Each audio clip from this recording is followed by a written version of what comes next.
Every person in the world, whether they'll admit it or not, has had the desire to be a rock star. The cheer of the crowd, the screech of the guitars, and the thunder of the drums.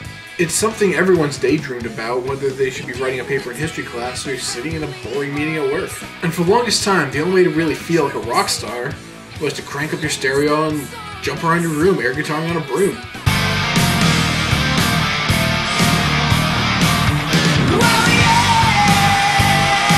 And some of us may still do that.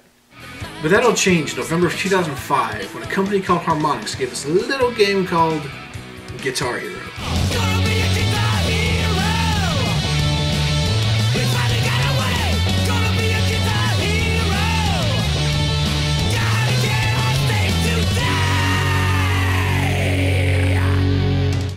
Guitar Hero allowed people to feel like a rock star in their very own living room more than ever before. You play songs, you hit notes, the crowd goes wild, all taking much less skill than learning actual guitar. And while music video games weren't a new thing, what with Guitar Freaks, Parappa the Rapper, and Dance Dance Revolution, Guitar Hero hit it big with being easily accessible, having a great set list, and the guitar controller that has become synonymous with gaming. And Guitar Hero's success only got bigger with Guitar Hero 2 and 3. Soon you couldn't go to a party without someone busting out two controllers and having the argument over who was going to play bass. With guitar video games making it huge in 2007 with Rock Band and Guitar Hero 3 coming out, other companies clamored to get a chance at being on the plastic rock god bandwagon. And most of them sucked. Power Gig, Popstar Guitar, Ultimate Band, Rock of the Dead, the list goes on and on. And today we're going to look at the more notorious releases. Released in October of 2008, Konami's attempt to take the plastic guitar throne, Rock Revolution.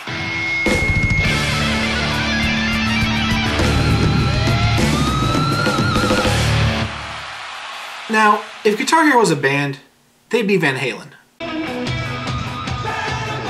The main focus is on the shredder up front, hogging the limelight but sounding really good all the time.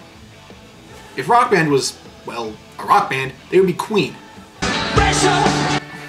Everyone plays, everyone contributes, and even when someone does get the spotlight, everyone's there to back them up. If Rock Revolution was a band, they would be a tribute band that took 2 weeks of lessons and don't know how to tune a guitar.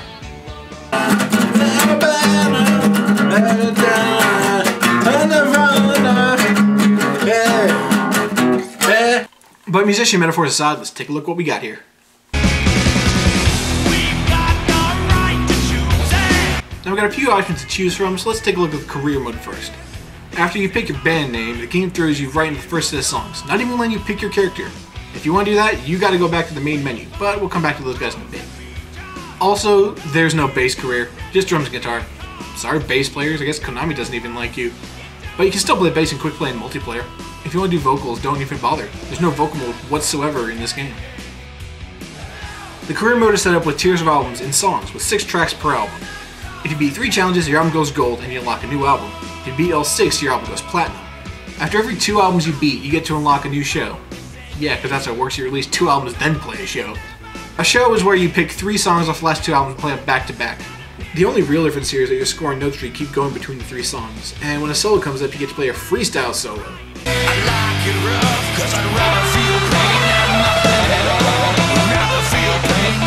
Which may or may not be a good thing.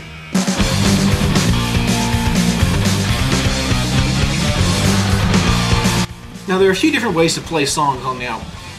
You got the standard play and beat a song, but there's a couple of cool ideas in there as well that really aren't half bad. Like when you have to play a song that the difficulty progresses higher and higher as you play more. Or having to memorize a few measures and play them back in order. There's actually some pretty cool ideas. Some of these do fall a bit flat, like the fake notes challenge. It just throws an extra note and says don't hit these ones, even though it doesn't change the chart itself. I think it would have been much better if it actually changed some of the actual notes that were there originally. Made it a lot more fun, a lot more interesting. The other modes are quick play, which lets you pick any song and play it. Multiplayer, which is, well, multiplayer. Rehearsal, which lets you practice songs. And studio, where you can write and record your own songs. But it's very, very limited, and you can't play the songs you write in-game like you can with Guitar Hero. The whole studio part just seems like an afterthought. There's really not much put into it. I mean, it's kind of fun just to douche around in, but I got bored after 5 minutes. Oh yeah, and load times!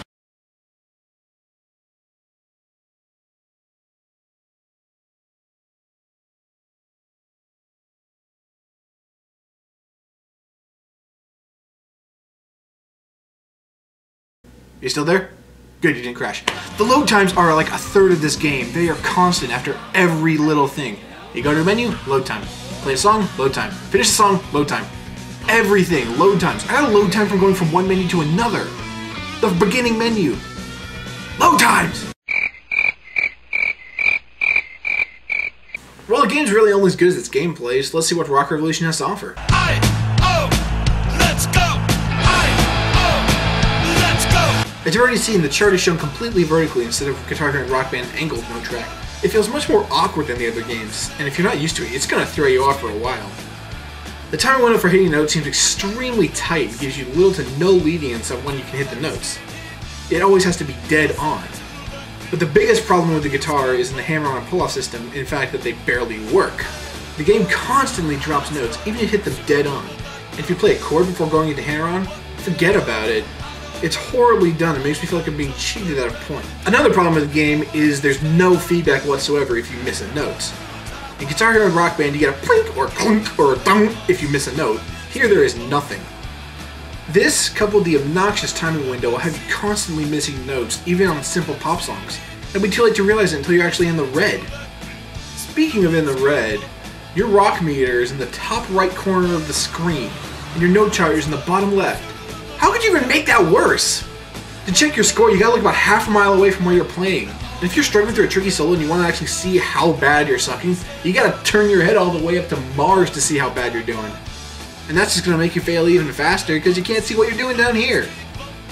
The way you fill your power meter is by hitting note streaks. Not by hitting a short series of notes to gain energy. No, you've got to get long-ass note streaks. If you're getting your ass kicked by a hard song, you can't get a note streak, you can't get energy, you can't save yourself. You're just gonna fail the song. It's basically the game's way of telling you, you suck, so you're on your own with this one.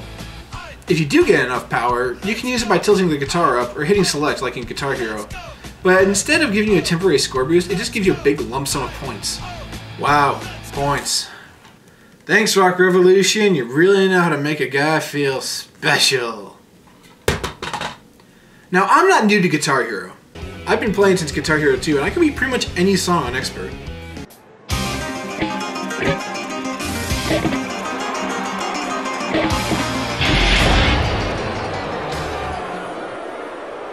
Hey, I said almost any song. But with the way the hammer and pull-off system works in this game, it makes stuff that shouldn't be too hard almost impossible. For example, the main solo in Am I Evil is no problem for me on Guitar Hero. But in Rock Revolution, I failed hard. Also, just one other little thing. Am I Evil was not by Metallica. It was by Diamond Head. Sorry. It just pisses me off a little. Not that you'd be able to tell anyway, because this game doesn't tell you who played the songs. I mean, Guitar Hero 1 and 2 didn't tell you who played the songs on the set list, but once you loaded the song it said so. Here it's just round and round. Somebody told me, last resort, bad reputation. If you don't know what those songs are, you're screwed. And the manual sure as hell isn't going to tell you who they did. It's basically going to tell you to fuck off. In 3 languages. Thank God for Wikipedia. Also, if you're wondering why my copy of Rock Revolution is in a gray case with an $18 price tag on it, this is originally my case for Saints Row 2. It's a little broken. I'm not keeping a good game in this. I switched them out. Now what makes a lot of music games good is the soundtrack. And I've got to say, Rock Revolution actually has a really good soundtrack to it.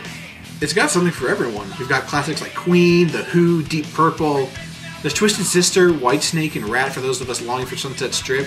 There's some newer stuff like 3 Days Grace, Wolfmother, and Breaking Benjamin as well. This game actually has a surprisingly strong set list. Pretty much every song's a hit. There's only a couple I didn't know. And there's still a lot I didn't list off. Motley Crue, Dream Theater, The Killers, Cream, The Ramones.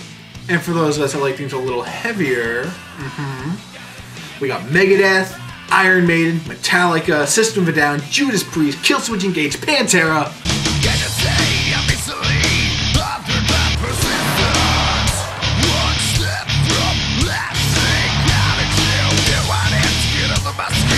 And this is where the problem is. While most of the music in the game is actually pretty good, where a lot of the songs fail is in the vocal department. Like this one right here. This sounds nothing like Phil Anselmo. It sounds more like Dark Knight era Batman trying to sing Pantera.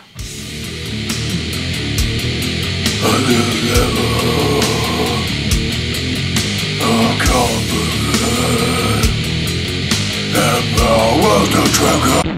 Well, let's see what else we got. Let's check out Holy Wars. Brother will kill brother, spilling blood across the land, killing for religion, something I don't understand.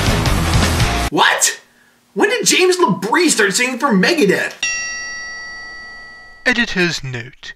James LaBrie is the singer for Dream Theater. He sounds like this.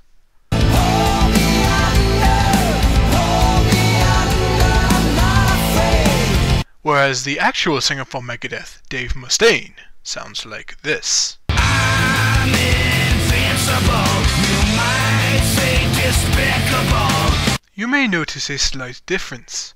Anyways, back to the review. So 1, 2, 3, take my hand and come with me, because you look so fine that I really want to make you mine. This guy just sounds bored as hell. I'll admit, some of the vocals are actually pretty good on here. Like Last Resort by Papa Roach sounds fine, as does 3 Days Grace's Pain. They sound almost as good as the originals at some points.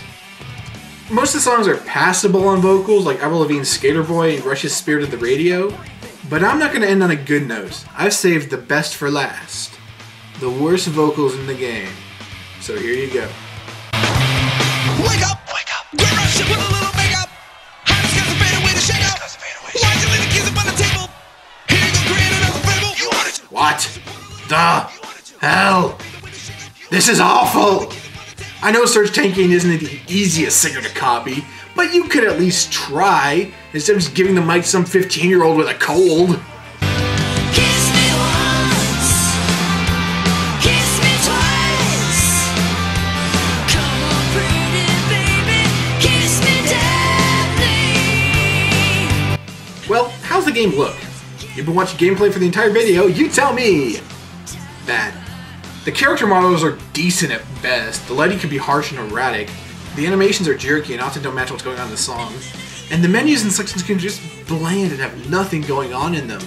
Some of the venues look pretty cool, like the one that's under our freeway, but that's about it. Well, I've talked about guitar long enough, I should probably mention the other big thing in the game, the drums.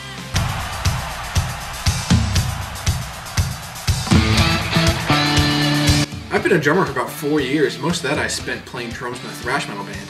I've always enjoyed drums in Rock Band and Guitar Hero, even if they can be a bit expensive. And trust me, if you play as hard as I do, those things do not last long.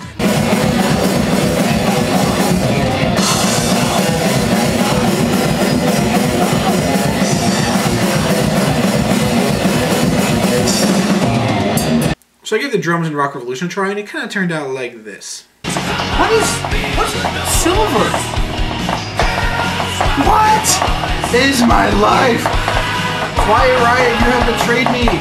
I am so confused and enraged, slightly aroused, but let's just roll. Yeah, it says it's compatible with most Guitar Hero and drum controllers. It neglects to tell you that you need 2 extra pads to play on a Rock Band kit. I don't have silver or purple. Konami decided to make their own drum kit with 6 pads, which looks something like this. What? So if you want to actually, play a full song in this game, you gotta go buy that thing. Why you'd want to play a full song in this game, I don't know. Don't even bother with the drums in this game unless you have the full Konami kit. And if you do,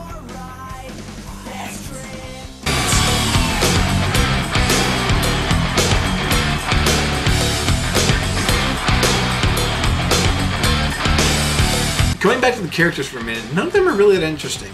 You've got generic douche, Foxy Cleopatra ripoff, 3 goth chicks, country James Hetfield, and 1 guy that looks like he would actually be in a band. And for a music game, the sound quality is actually not that good. A lot of the guitar solos sound really quiet.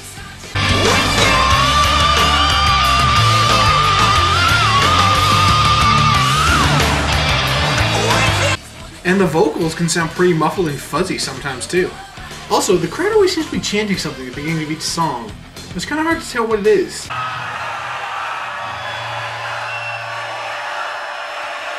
Get it up? Get it off? Pantera? Panama? Give it up? I'm going with that last one. Sounds best to me. Somebody told me you had a boyfriend who looked like a girlfriend that I hadn't found you. Before the final verdict, I got a couple other little fun nuggets of information for you. All the songs in the game, minus Paralyzer and Giving Up, was played by Steve Ouimet, who most of you probably know for his cover of Charlie Daniels' Devil Went Down to Georgia in the end of Guitar Hero 3.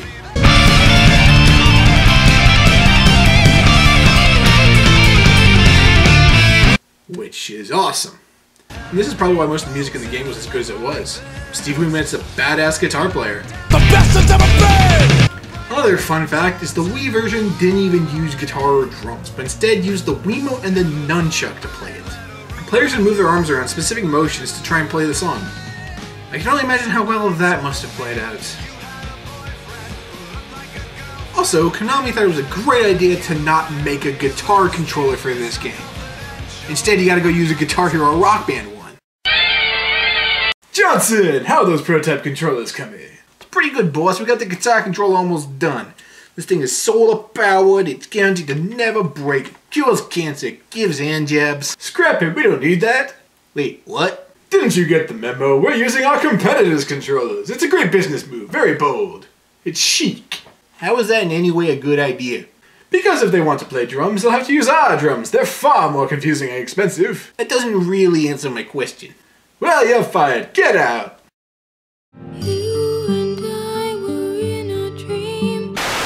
Speaking of marketing, the game sold less than 3,000 copies in its first month. That's a new low. Let's see here. I'm forgetting about something. Something kind of important. Oh yeah! The lawsuits! In July of 2008, Konami tried to sue Harmonix, the makers of Rock Band, for patent infringement, claiming Harmonix was stealing their patents on music simulation games. They demanded a cash settlement and that all Rock Band games be taken off the market. In February of 2009, Harmonix struck back at Konami with a lawsuit saying Konami was infringing their patents by using them in Rock Evolution. In September of 2012, the two companies settled their disputes out of court. I bet Konami's a little bit butthurt about that. Just a little. Now, after all this, it would seem there's no reason to get this game right. Well, yes. Rock Revolution is a cluttered mess trying to cash in what was big at the time. It's got a couple of cool, unique ideas, but they're bogged down with bad controls and poor execution. And while the setlist has a lot of great songs in it, there are no original recordings to be found here whatsoever, and it really brings down a lot of the songs. Why'd you leave the kids up on the table? Don't remind me. There were a couple of points in the game that I actually did find myself having a bit of fun, but they didn't last long. I think it was mainly due to the fact that there's some songs I really enjoyed that aren't in any of the Rock Band or Guitar Hero games. Like Youth Gone Wild by Skid Row or Quiet Riot's Come On Feel the Noise. It's either I can play them here or nowhere. So who's this game actually for? It failed miserably with gamers, it failed miserably with critics, it failed miserably with sales, it failed miserably in court. But I do know the perfect group of people that would love this game. People who need coasters. That's right, Johnny. For the low, very low price of 89 cents, this beautiful coaster set can be all yours. Coaster set, you say? Why, yes. You get 3 coasters for less than the price of 1. You get the disc, the case, the manual, all guaranteed to work or your money back. How'd you get in my house? Simple. I just opened the door. But I locked the door. Not for long. Whatever. If you can breathe, don't get this game. If you want a cheap guitar game, the original Rock Band's like $1, Guitar Hero 2 is like $2 or $3, and those are far superior games. This game is completely irrelevant. It's badly designed, bad looking, bad sounding, and I think at one point it called my mother a whore. And for all that, I give it the middle finger of suck. This game is awful. Don't even bother. If you want to hear some of the full horrible covers in their entirety, just go look it up on YouTube. Save yourself the 89 cents and go get a burrito at Taco Bell. Trust me, the diarrhea from that will be better than the diarrhea from this. Diarrhea, you say? We've got just the thing. For the love of... If you'll excuse me, I have to go get some sales guy out of my kitchen. Dark Sector's manual makes for great toilet paper. That diarrhea will be gonorrhea. Wait, that came out wrong.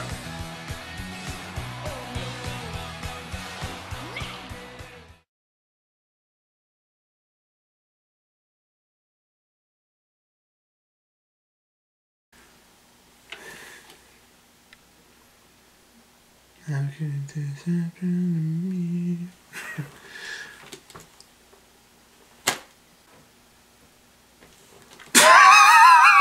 I just turned my Xbox on.